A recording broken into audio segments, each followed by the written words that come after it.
Olá, que a graça e a paz do Senhor Jesus esteja sobre a sua vida neste dia.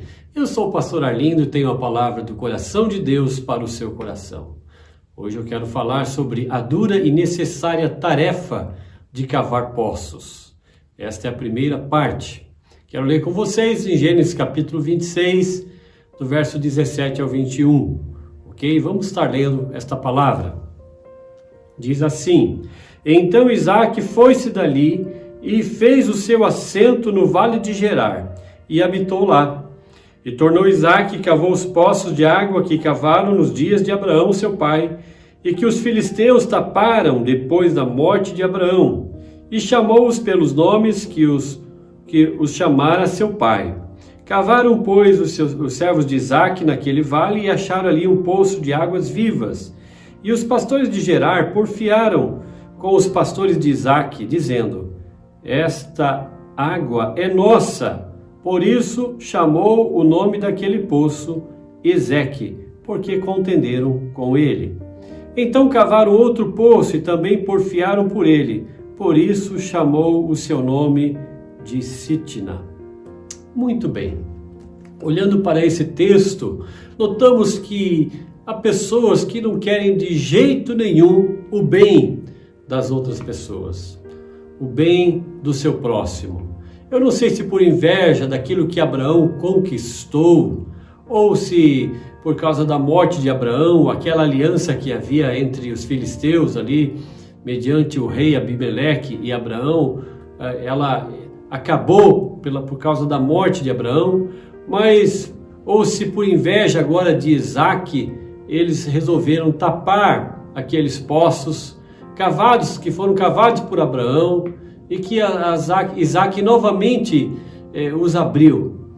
Vejam, a inveja é um sentimento egoísta que leva a pessoa a pensar desta forma: olha, eu não preciso ter, mas o fulano de tal, ele não pode ter de jeito nenhum.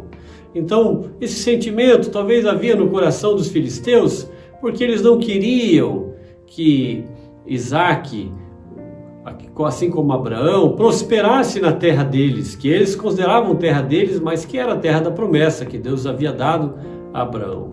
E muitas vezes nós também passamos por situações semelhantes, cavando os nossos poços, no sentido espiritual. Muitas vezes também se levantam adversários.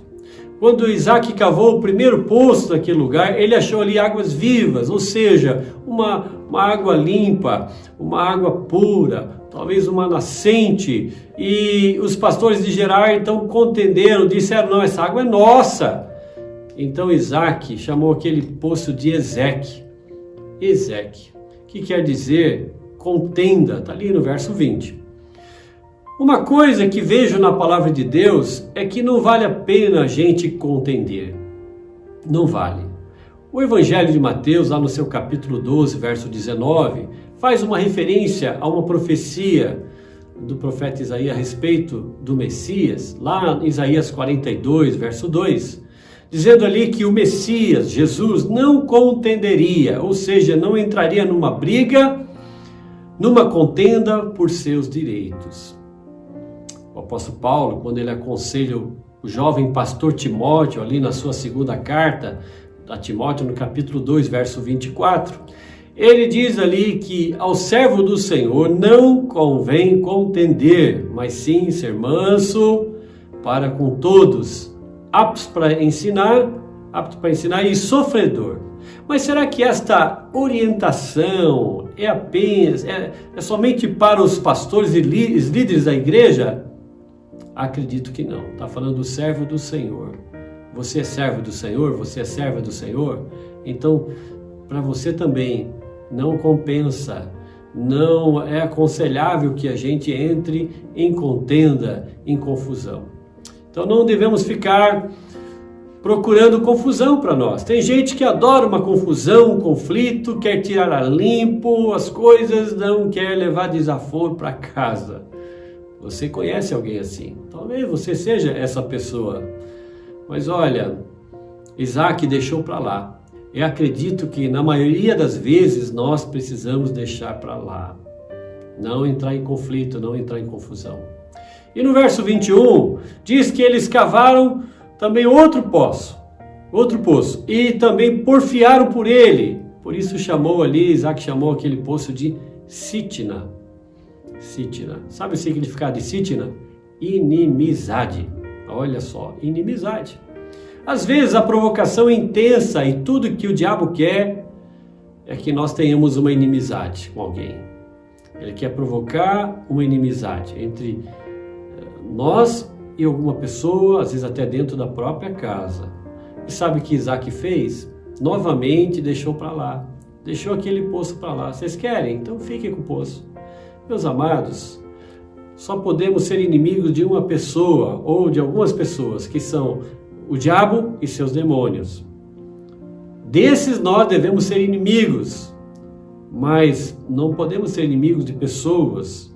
A Bíblia fala que, lá em Efésios, capítulo 6, verso 10 a 12, ali, olha só o que diz a palavra de Deus. Vamos ler.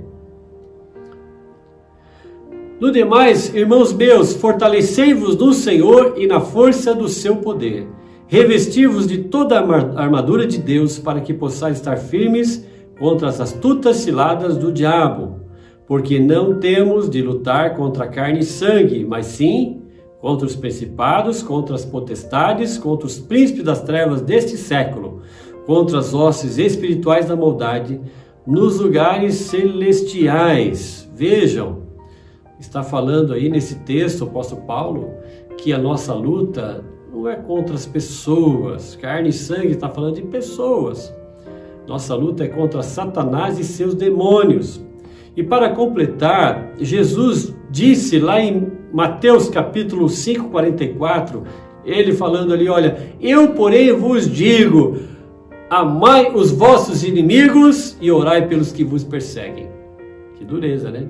Mas se você quer ser discípulo de Jesus, tem que ser assim. E para encerrar, não é fácil abrir poços e depois abrir mão deles, não é verdade? Não é fácil. Mas deixa estar. Deus, Ele tem preparado para nós o melhor. A gente vai receber aquilo que Deus tem preparado para nós. Abraão, ele foi considerado por Abimeleque como o abençoado do Senhor. Depois, Isaac também foi chamado por Abimeleque de o abençoado do Senhor. Você também é um abençoado do Senhor. Você também é uma abençoada do Senhor. Então, aquilo que diz respeito a você, que Deus preparou para você, ninguém tasca, como diz o ditado. É seu. A bênção vai correr atrás de você. Se você continuar servindo a Deus, fazendo do jeito certo, as coisas do jeito certo, as bênçãos te acompanharão. Não precisa correr atrás. Deus vai te honrar. Por isso, não importa quantos poços você abra e o inimigo entulhe ele, a tua bênção está garantida em nome de Jesus. Amém? Que o Senhor te abençoe. Você tenha uma semana cheia da presença de Deus em nome de Jesus. Amém.